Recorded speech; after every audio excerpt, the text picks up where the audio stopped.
Someday, I'll wake up and find they've built a maze around me, and I will be relieved. Penny Wilson wanted a baby of her own in the worst way. That's what I figure, because she was only supposed to watch me for an hour and a half, and obviously, she loved me a little too much.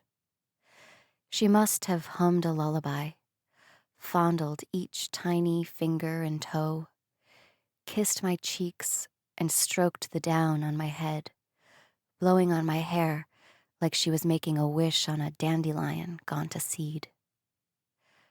I had my teeth, but I was too small to swallow the bones.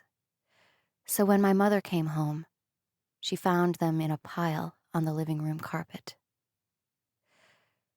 The last time my mother looked at Penny Wilson, she'd still had a face. I know Mama screamed, because anyone would have. When I was older, she told me she thought the babysitter had been the victim of a satanic cult. She'd stumbled upon stranger things in suburbia. It wasn't a cult.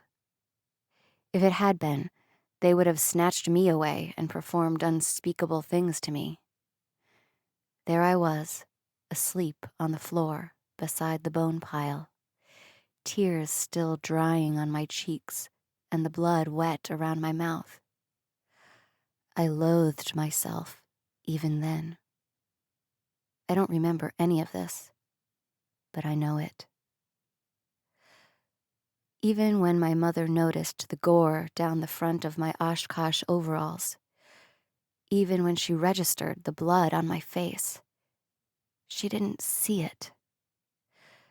When she parted my lips and put her forefinger inside, mothers are the bravest creatures, and mine is the bravest of all.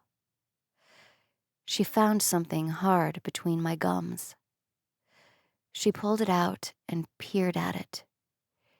It was the hammer of Penny Wilson's eardrum. Penny Wilson lived in our apartment complex, across the courtyard. She lived alone and worked odd jobs so no one would miss her for days. That was the first time we'd had to pick up and move in a hurry, and I often wonder if my mother had an inkling then of how efficient she'd become. The last time we moved, she packed us up in 12 minutes flat. Not so long ago, I asked her about Penny Wilson. What did she look like? Where was she from? How old was she? Did she read a lot of books? Was she nice? We were in the car, but not on the way to a new city. We never talked about what I'd done right after I'd done it. What do you want to know all this for, Maren? She sighed, rubbing at her eyes with her thumb and forefinger. I just do. She was blonde, long blonde hair, and she always wore it loose. She was still young, younger than I was, but I don't think she had many friends. She was very quiet. Then Mama's voice snagged on a memory she hadn't wanted to find. I remember how her face lit up when I asked if she could watch you that day. She looked angry as she brushed the tears away with the back of her hand.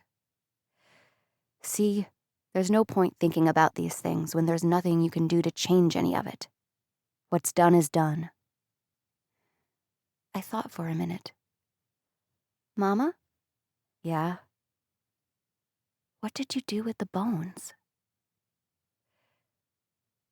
She took so long to reply that I began to be afraid of the answer.